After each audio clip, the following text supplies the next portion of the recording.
Hola, esto es Fuera de la Caja, un programa para todas esas ideas que están fuera de la gran discusión de la tele y de la mayoría de los políticos. ¿No sientes que estamos como encerrados en cajas o burbujas ideológicas, llenos de etiquetas como pro esto y anti lo otro, de este equipo y del equipo contrario? Y en medio de todo eso, hay muchas buenas ideas que podrían ser soluciones incluso revolucionarias en algunas cosas, pero que no encajan en ninguna etiqueta y por lo tanto quedan fuera de la discusión. Nadie habla de ellas. Pues bien, este programa es para esas ideas.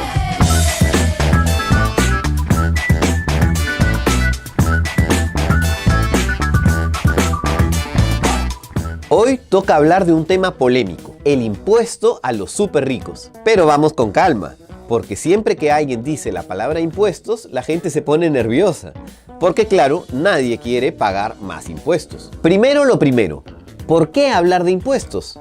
Hay dos razones principales. Por un lado, la crisis del COVID, que ha golpeado fuerte la capacidad de los gobiernos en todo el mundo de financiar servicios como la educación o la salud. Incluso el Fondo Monetario Internacional, una institución que no tiene nada de comunista ni de izquierdista, ha pedido a los gobiernos de todo el mundo que consideren subir los impuestos a las personas más ricas y a las empresas más rentables. El Banco Central Europeo también se ha mostrado favorable a este tipo de medidas. ¿Por qué? Porque la crisis ha golpeado más a los más pobres, mientras que los más ricos incluso han obtenido ganancias en esta época que ha sido tan difícil para la mayoría. Ahora bien, en el Perú y en América Latina tenemos una razón más estructural para hablar de este tema. Nosotros tenemos una presión tributaria súper baja.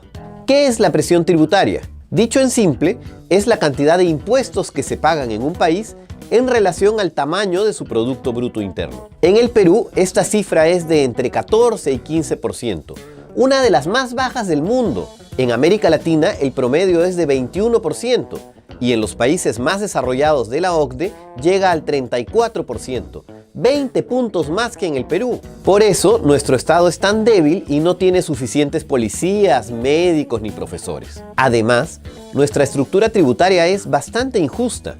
La mayor parte de los ingresos que tiene el Estado vienen de los impuestos que pagamos todos por igual cuando compramos, por ejemplo, una botella de aceite o cualquier otra cosa, que son los impuestos al consumo, como el IGB o el impuesto selectivo.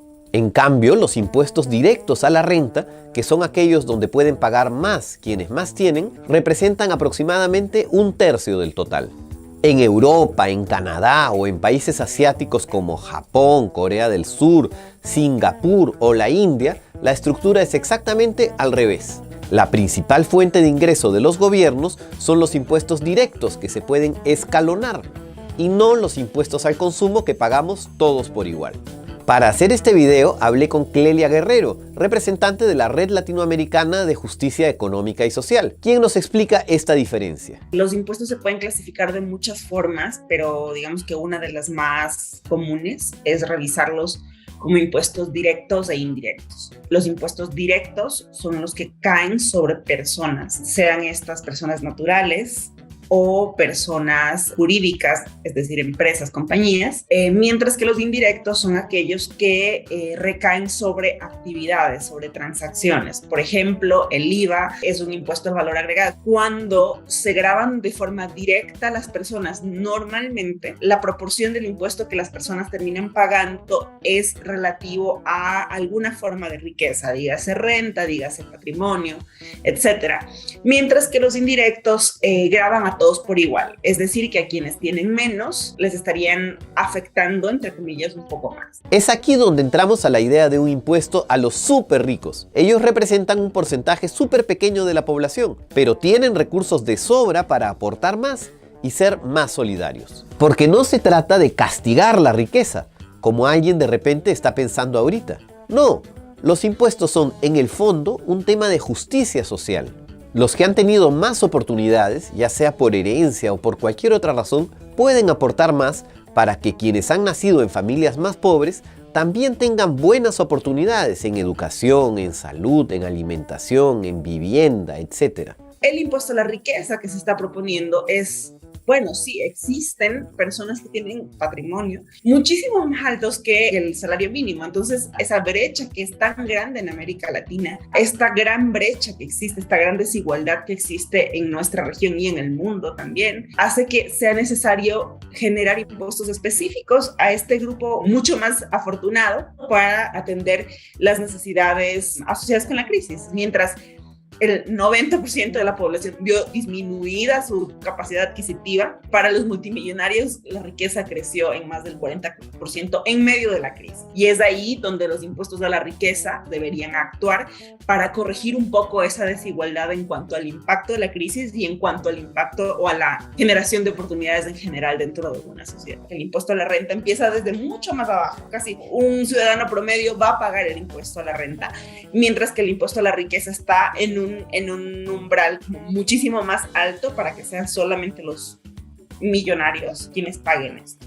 En América Latina ya hay algunos países que han aprobado impuestos especiales a los súper ricos, como Argentina o Bolivia. Y en España también se está discutiendo este tema a raíz de un proyecto que ha presentado el gobierno. Y ojo, insisto, no es una cosa de puro izquierdista. Este año, en el Foro Económico Mundial de Davos, que reúne a los empresarios más poderosos del mundo, un grupo de multimillonarios pidió a los gobiernos que les cobren más impuestos para combatir la desigualdad. ¿Por qué no abrir la discusión también en el Perú? Y ojo, obviamente no se trata solo de tener más plata para los servicios públicos que brinda el Estado. También se necesita combatir la corrupción para que ese dinero sea bien utilizado. Pero de ese tema hablaremos en un próximo programa. Muchas gracias por llegar hasta aquí. Si este video te pareció importante, por favor compártelo con tus amigos para abrir la discusión. Y si tú también tienes ideas fuera de la caja y quieres que las tratemos en un próximo programa, déjalas en los comentarios. ¡Chao!